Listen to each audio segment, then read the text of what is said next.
Good morning, Zach Howard here. It's Thursday, March the 6th, 2025. Here's your 3-minute morning market update. Things I'm looking at today in my daily notebook. First up, Europe, specifically Germany. Germany hit markets with a big surprise yesterday. Massive 500 billion euro infrastructure policy announcement. Significant increase in its policy from a fiscal spending standpoint. We have not seen that in Germany in years. This resulted in a big rally in the German stock exchange yesterday, but German bonds, which are the government bonds of Germany, had the biggest spike in yields since the Berlin Wall fell in the early 1990s. Lots going on in Europe land. We see government bonds continue to be under pressure in other parts of the Eurozone as we have Italy, France, UK, PMIs all showing recessionary levels in the low 40s in that PMI reading in the construction PMIs. We have the ECB on deck here today for a 25 basis point cut. Despite all that, we have a stronger euro again at 108 to the euro to the US dollar cross. So in conventional thinking, in the backdrop of that continued spending, weaker economic data, and continuing cutting of policy rates, you would think the euro would fall back, but we are not seeing that. Note back on Germany for a second, its GDP, debt to GDP is just 64% compared to USA's 124%. So a lot more on the fiscal resolve, ability for Germany to take a little playbook out of the US of taxpayers subsidizing via the currency, more spending fiscally in that country. See how the other nations of Europe react though.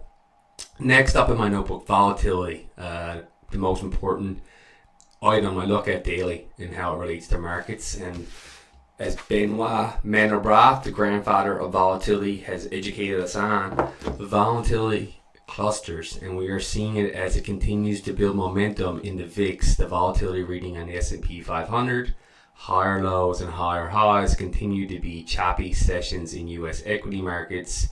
We are looking for fractal patterns, not just through the volatility lens, but through how it relates to other areas of the risk side of the market. If we look through the Mag 7 names, we continue to see bearish divergences in all those 7 names of lower lows, lower highs. So that kind of lines up the relationship there with volatility rising and pullbacks in the overall equity indexes and pullbacks in those mega cap $2-3 trillion equity names. So the volatility continues to build here today, possibly above 24-25 range on the VIX. It's going to be a risk-off day for NASDAQ, S&P 500, and the small cap Russell again today. Back to Mandelbrot for a second. His quote in the book there: "To say much but little, such is the goal of good science, but most established financial models say little with much."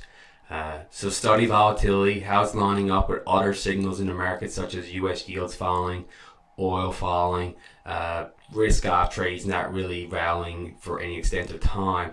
All kind of relates to this disinflationary risk-off backdrop that we continue to be in, and I don't think that clears anytime soon here in the month of March.